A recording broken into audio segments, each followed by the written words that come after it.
অৰুণাচল প্ৰদেশত আমাৰ তিনচুকীয়াৰ গেলাপুখুৰী চাহ বাগিচাৰ 21 জন শ্ৰমিক দুৰ্ঘটনাত পতিত হোৱা ঘটনাটো অতি শোকাবহ, অতি দুৰ্ভাগ্যজনক আৰু সমগ্ৰ ৰাজ্যজুৰি শোক প্ৰকাশ কৰিবলগীয়া এটা ডাঙৰ ঘটনা।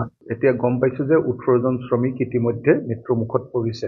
অকল এই 18 জন শ্ৰমিক অৰুণাচল প্ৰদেশত মৃত্যু হোৱাই নাই, লগতে গোৱাটো নাইট ক্লাব এটাত আমাৰ অসমৰ 3 জন শ্ৰমিকে মৃত্যুবৰণ কৰিবলগীয়া হ'ল।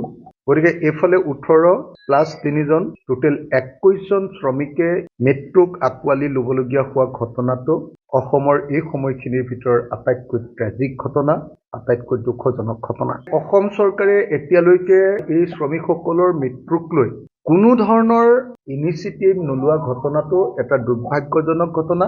মই অসমৰ মাননীয় মুখ্যমন্ত্ৰী আৰু অসমৰ মাননীয় শ্ৰম মন্ত্ৰী মহোদয়ক অনুৰোধ জনাম যে এনেকৈ 21 জন শ্ৰমিকৰ মৃত্যু হোৱাৰ ঘটনাৰ কাৰণে আহক আমি অসমত এটা শোক দিৱস পালন কৰোঁ আৰু অসমৰ প্ৰত্যেকটো কাৰ্যালয়ত আমাৰ জাতীয় পতাকা অৰ্ধনমিত কৰি আহক আমি শ্ৰমিকসকলৰ প্ৰতি শোক প্ৰকাশ কৰোঁ আৰু সকলো ধৰণৰ চৰকাৰী কাৰ্যসূচীৰ পৰা অন্তত এসপ্তাহৰ কাৰণে কোনো ধৰণৰ সাংস্কৃতিক বা এণ্টাৰটেইনমেণ্ট প্ৰগ্ৰেম যাতে নকৰে তাৰ কাৰণে মই চৰকাৰক আহ্বান জনাইছোঁ। একেটা সময়তে মই আহ্বান জনাইছোঁ যে প্ৰত্যেকজন শ্ৰমিকৰ ঘৰলৈ এটা পৰিয়ালক মই 50 লাখকৈ টকা দিবৰ কাৰণে কেন্দ্ৰীয় চৰকাৰ আৰু ৰাজ্য চৰকাৰক অনুৰোধ জনাইছোঁ যাতে পৰিয়ালকেইটা বাচি যায়।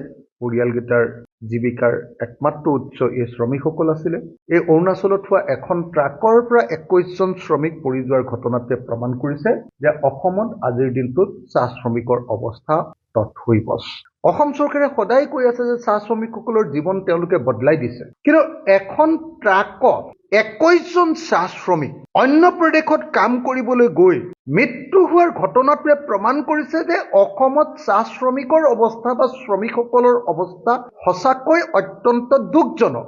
আৰু এই কথাটো লুকুৱাবৰ কাৰণে ৰাজ্য চৰকাৰে এতিয়ালৈকে এই 21 জন শ্ৰমিকৰ মৃত্যুৰ ঘটনাটোক লৈ ডাউন প্লে কৰি আছে, এইটো প্ৰচাৰ হ'বলৈ দিয়া নাই। সেইকাৰণে মই অসমৰ সকলো সংবাদ মাধ্যমকে অনুৰোধ জনাইছোঁ 21 জন অসমীয়া মানুহ মৃত্যু হোৱাৰ পাছতো যদি প্ৰচাৰ মাধ্যমে এইটো ব্যাপক প্ৰচাৰ নকৰে আৰু প্ৰচাৰ মাধ্যমেও যদি আচলতে শোক প্ৰকাশ নকৰে, অসমৰ জাতীয় সংগঠনবিলাক অসমৰ সকলো ৰাজনৈতিক দলে যদি শোক প্ৰকাশ নকৰে আৰু অসমৰ টিভিবিলাকতো আচলতে মই ভাবোঁ যে চিনেমাকে ধৰি আন প্ৰগ্ৰেমবিলাক এইকেইদিন বন্ধ ৰাখিব লাগে শোক প্ৰকাশ কৰি। আৰু অসম চৰকাৰক মই এই মুহূৰ্তত সকলোকে জাতীয় পতাকা অন্তত 2 দিন বা এদিন অৰ্ধনমিত কৰি আৰু সকলো ধৰণৰ ফূৰ্তিৰ ধেমালিৰ এণ্টাৰটেইনমেণ্টৰ প্ৰগ্ৰেম সকলো চৰকাৰী কাৰ্যসূচীৰ পৰা বন্ধ কৰি আৰু অসমৰ মুখ্যমন্ত্ৰীয়ে শ্ৰমিকবিলাকৰ ঘৰলৈ গৈ তেওঁলোকক ক্ষতিপূৰণৰ 50 লাখকৈ টকা দিবৰ কাৰণে মই আহ্বান জনাইছোঁ যাতে সঁচাকৈ অসমত এই দৰিদ্ৰ পীড়িত শ্ৰমিকসকল, বিশেষভাৱে চাহ শ্ৰমিকসকলৰ অৱস্থা অত্যন্ত বেয়া। গতিকে এই চাহ শ্ৰমিকসকলৰ এই বিপদৰ সময়ত যাতে অসমৰ মুখ্যমন্ত্ৰী থাকে